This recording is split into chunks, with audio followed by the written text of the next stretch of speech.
Hello. My name is Pamela Coveney. I'm one of the attorneys at the Disability Law Center.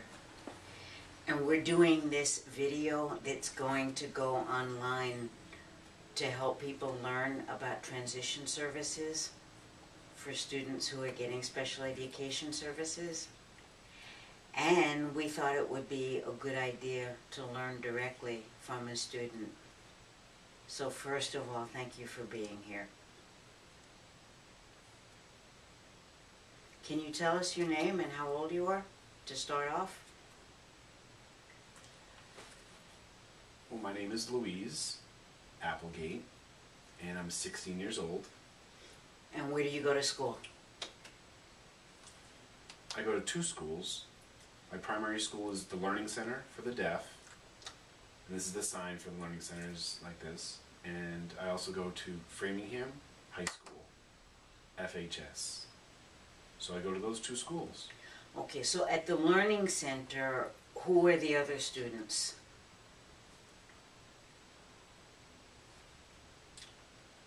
Well, that is a residential school for the deaf.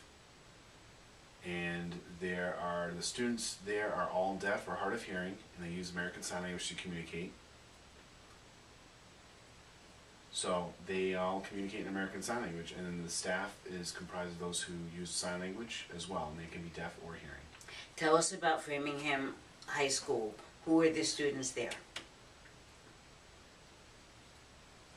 At Framingham High School, primarily the student body are hearing students. There are a few students there who are CODAs, which is an acronym for children who have deaf adults. So they have some skill in communicating in sign language. So I'm not sure if there's others who maybe have a hearing loss and are hard of hearing there, but primarily it's hearing students. And some of those students do know sign language. There are some other students from the Learning Center that do go to classes there as well. But primarily the student body are hearing students. Well, we'd like to know more about what it's like as a student who's deaf going to school with hearing students. So, can you start off telling us what courses you take at Framingham High School?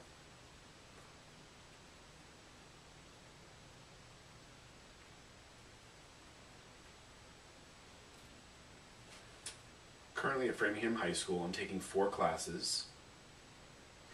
U.S. History 1, Algebra 2, Chemistry, and I have an elective. The elective is broken up over 2 semesters. The first semester I'm taking American Law. The second semester I'm interested in taking Global Conflicts. Okay. How do you function in a classroom with hearing students? What accommodations are you getting?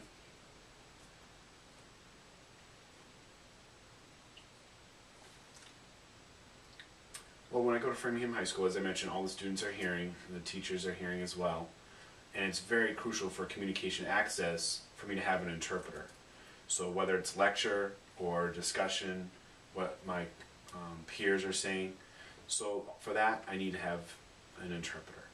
So the interpreter is viewed by me right there in the front of the classroom. I have seating right there in the front. And it can be, the student classes would be sometimes around 25 students or so. So I'm there in the front, which allows me better access to see the notes that are on the board and also see the PowerPoint slides and have easy access to see the interpreter as well. And then sometimes we break off in groups and do small group work in pairs as well. How do you work with other students when they are able to hear and you use American Sign Language?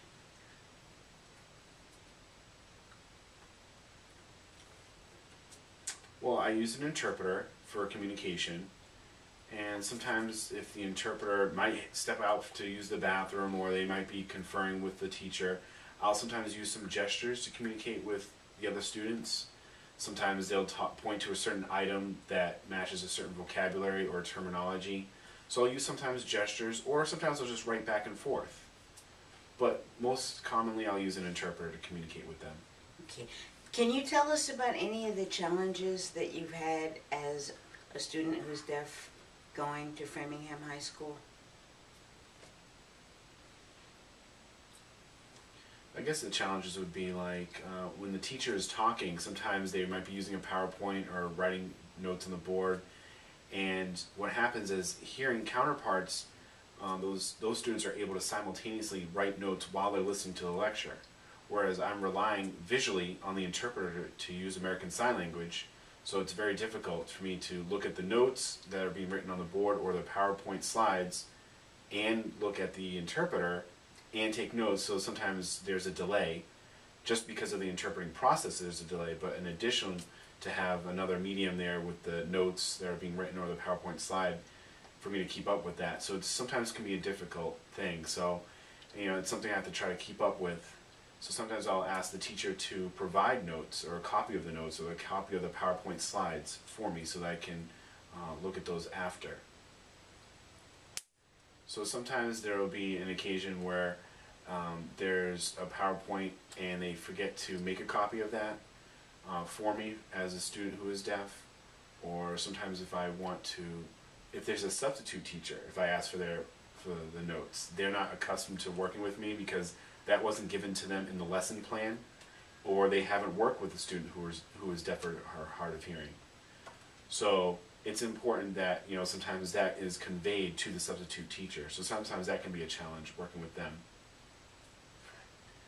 Sometimes students might not have had the experience of working or communicating with someone who's deaf, and sometimes they're a little timid or afraid and not sure how to go forward with communicating with me, and they think they might make a fool of themselves or make a mistake, and we sometimes are timid, and I'm timid as well. Sometimes we don't want to make a mistake and make a fool of ourselves.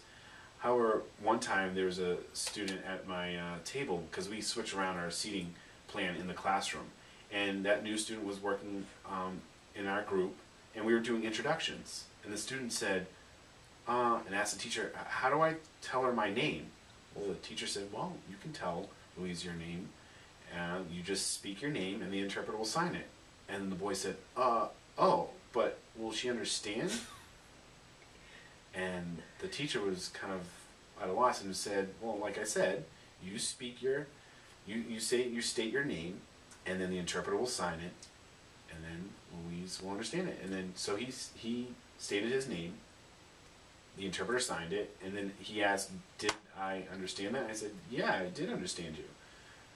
I understand whatever the interpreter was able to convey in American Sign Language. So whatever you say is then translated into American Sign Language, and that's how I understand it. It's my native and primary language. So that was that interaction. What are some suggestions you have about how a school can help other students learn that you're just like everybody else, but you just speak American Sign Language? What could the school do to make it easier?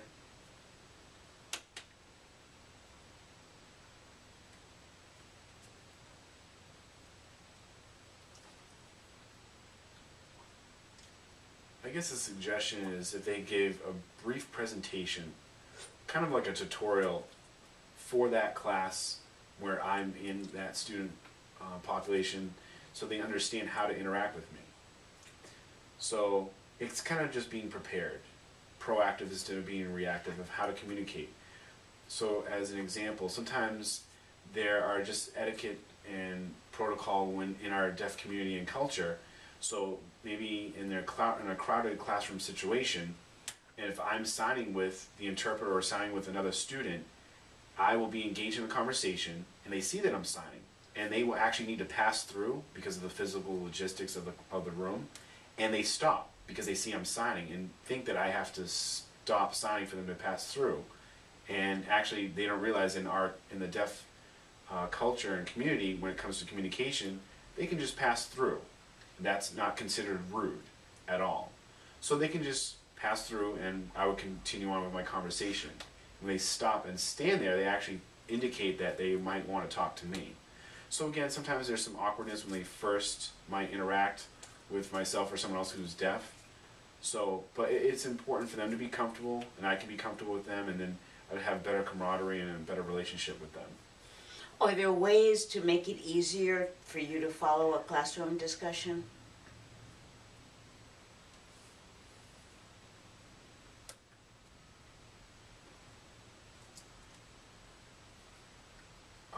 I guess if the teachers would keep in mind just to add some breaks and pauses when they're giving their lecture and instruction. Also, sometimes turn taking is very important in communication. So sometimes students might all, vocalize and speak out all at the same time. There would be two or three students who speak out. So the interpreter's not able to convey multiple people talking at the same time. So sometimes that happens and it's hard for me to follow the actual discussion and engage in it. Whereas sometimes where I'm going to engage, I have to then raise my hand to indicate that I want to participate. And because I'm not using my voice and there's no audible way for the teacher knowing that I'm going to speak out, so sometimes I might get overlooked. So it's important for turn taking when there are opportunities for class discussion, and also for them to recognize that I want to participate in that discussion as well. So because there is a delay in interpreting in the language, and also sometimes with that turn taking there might be a delay, and so I don't want to be off and actually respond to something that was already discussed 30 seconds ago or just in the previous discussion. So there is some time that happens. There is a lag time with the interpreting process. So just sometimes for them to just think about that and keep that in mind, that the interpreter does have to try to keep up with their comments in their lecture, because it can just increase, and then just the extended time the interpreter might be further and further behind, which then delays myself being able to participate in the class. Can you tell us about any of the extracurricular activities that you've participated in? Do you do any clubs or sports at Framingham High School? For 1 year, actually last year, when I was a freshman, I was on the swimming team. I had an injury in my shoulder, so I had to take a break for a year. But I definitely want to get back next year. So I do want to be on the high school swim team. Prior to that, I was on the YMCA swim team that was there for the town. That wasn't directly associated with the school, but it was for the town. I was on that swim team. Tell us about what it was like to be on the swim team with teammates who were hearing. Was it difficult for you to compete or be part of the practice?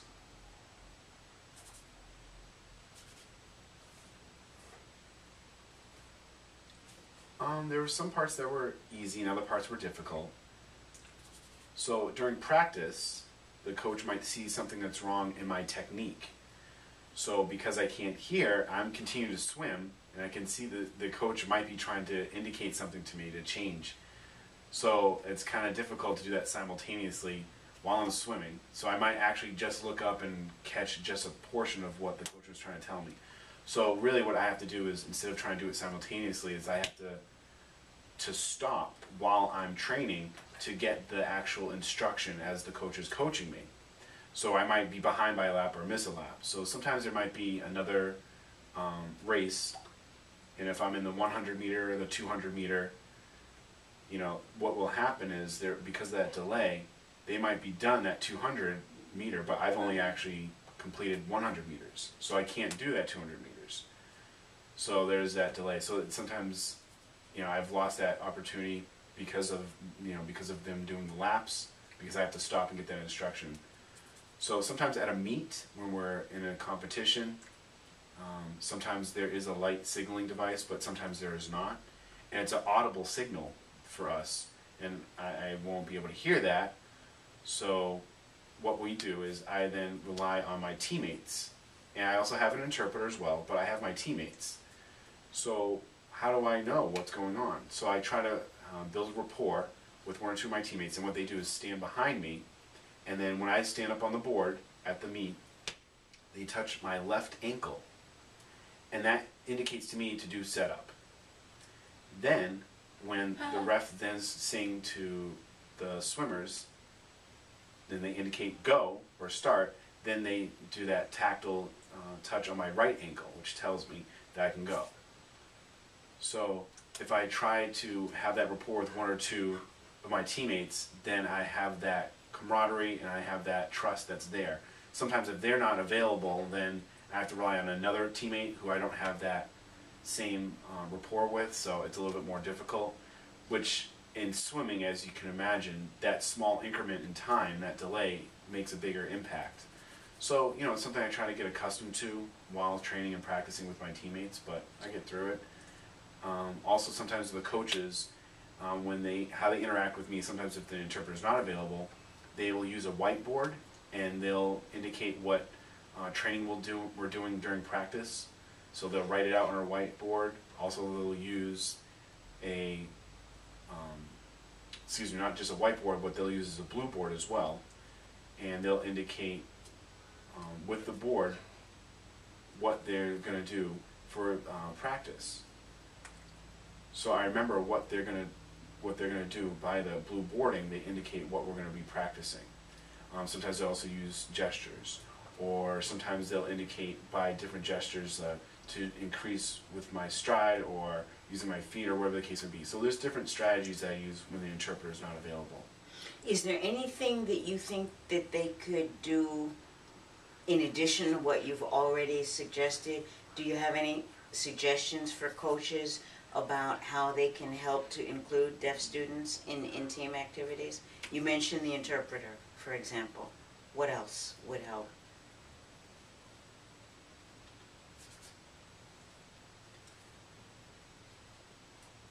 I guess it's kind of difficult because the coach, just in general, coaches have to give that instruction prior to starting. So it's important, you know, while I'm swimming, it's kind of difficult to have that simultaneous communication. And again, there will be a delay, and I won't actually know what's going on. So it's important to actually have that in the lesson or the prep prior to what we're actually doing in the activity. So it's hard for them to give me that feedback and that coaching during that part, but it's good. Also, I talked about the signaling indication with the lighting, and the lighting can be a signal device that does help me participate, but there is a delay. And sometimes there's a delay if I have to rely on the interpreter. And again, that can increase my time by a second or two, and I'll be behind in the field in that meet. So specifically for swimming, I don't think there's really anything else I could change. I mean, we've had the whiteboard, we've had the lighting signaling device, we've had the interpreter. You know, the interpreter signing while I'm swimming is difficult. I mean, again, I'd have to stop while I'm swimming to actually follow through with the instruction or coaching. You go to 2 different schools. Is there a favorite between them?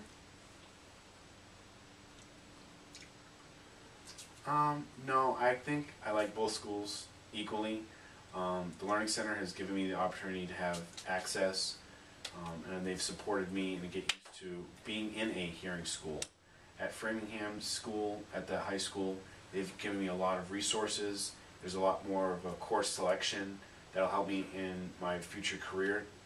You know, thinking about how I'm going to interact with hearing people. Because as a deaf person, I'm in the minority, and I'm going to have to be accustomed to and learn the skill set to deal and interact with hearing people. So that's a good experience at the high school. As a deaf woman and as a deaf person and a student, my first and native language is American Sign Language, and I have that as part of my world. The deaf community and the deaf culture is a small population, a small culture and community, but it's a great community. And at that school, there's a lot of supports that are there, but at the public school that I'm a part of, there's a lot better, a lot more resources that I have access to, and a lot more course selections.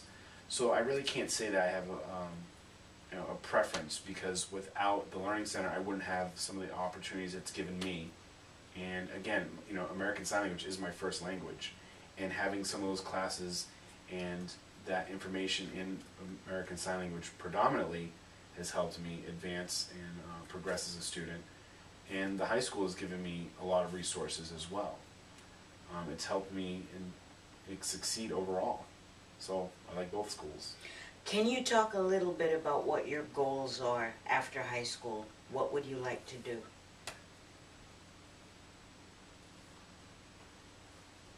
Well, after graduation, I definitely want to go to college. Well, let me back up. I mean, when I was younger, probably when I was about 5 to 13, I had a career in mind. I thought I wanted to be a radiologist. I wanted to study radiology. And then I started to realize and kind of second guess myself, and I wasn't sure. I mean, I definitely like that field, and I was thinking maybe I want to get into health sciences. But now I've been taking American law at Framingham High School, and that course has really opened my eyes and piqued my interest. And it's fascinating. So it's something that I've kind of perked my interest in, and I'm thinking maybe health sciences or law, and I like swimming as well, and I like working with children, and so I guess, you know, maybe working with children, getting into the health sciences field, or into law. I'm not sure yet, but I don't know, maybe there's a combination of all three. I'm not sure, but definitely I do want to go into college after graduating high school. Well, I think that you sound like you're having a very successful experience. Is there anything that you think you can share before we wrap up that you want to say about strategies for a deaf student going to school with students who are hearing? Because sometimes it must be very challenging and very hard. What has helped you succeed?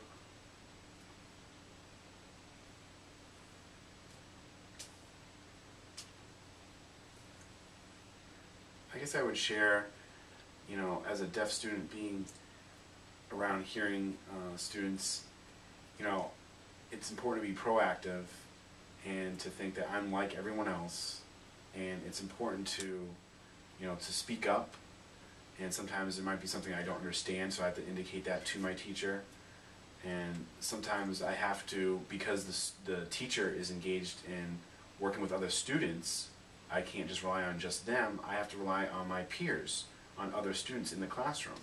So important for them to feel comfortable with me as a deaf student, and instead of, you know, shutting me out, but be open to working with me and talking with me, and you know, not during the teacher's lecture, but during opportunities that they can, you know, interact with me anytime. You know, they're not limited to just speaking to me only through the interpreter, only during certain segments of the day. They can say anything they want, and they don't have to. Of course, there's a translation between the two languages, but again, anything that they say is going to be conveyed in American Sign Language, and once students understand that, it'll be a better two-way street for communicating. I guess I want to share that with people, that, you know, we can work together, and there's not just one avenue that has to be picked for communicating, but it helps to develop a better relationship, and, you know, everyone can have that access and have that relationship. Well, you have been a wonderful guest. I hope you'll come back and talk to us again sometime when we update this video. And I want to thank you for sharing your ideas. And we wish you the best of luck. Thank you, and thank you for inviting me.